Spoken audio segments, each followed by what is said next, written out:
So guys, baba kami kay dili na makasod ang pambot kay Hunas.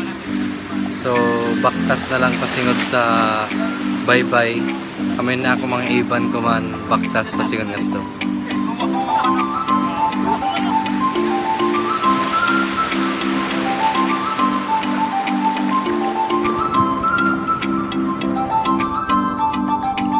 Okay guys, this is our spot here in Aras-Asan, Caguait, Surigao del Sur.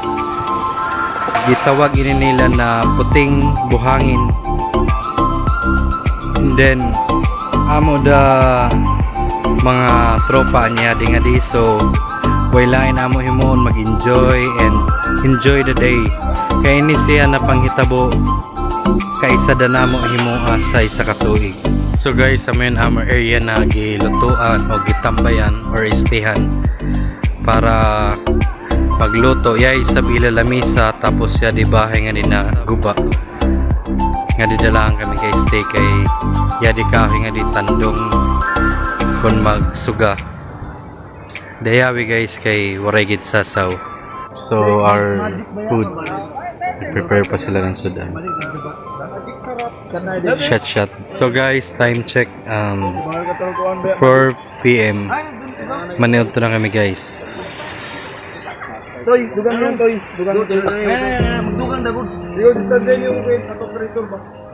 Ngani ka mo. So let's eat.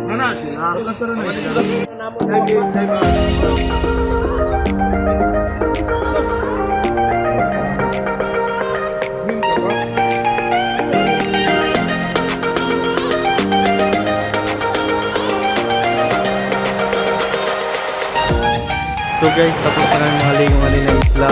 Mamalin sa kami sa isla, puro ngato na isla guys.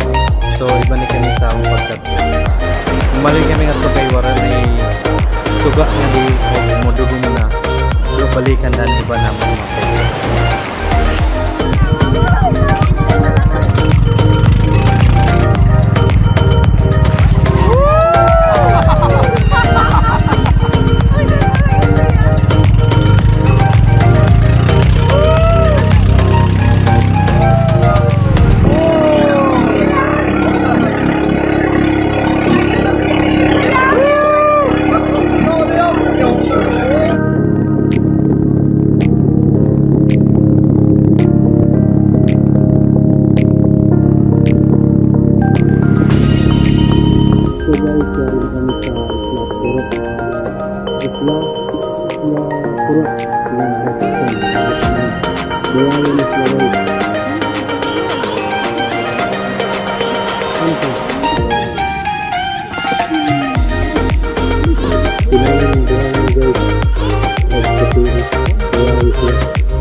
para mga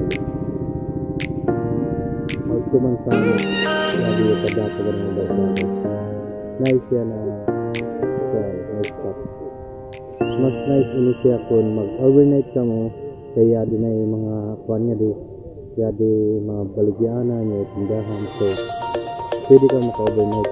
Ano nila lang di kay waray ila kuryente, ano nila is generator.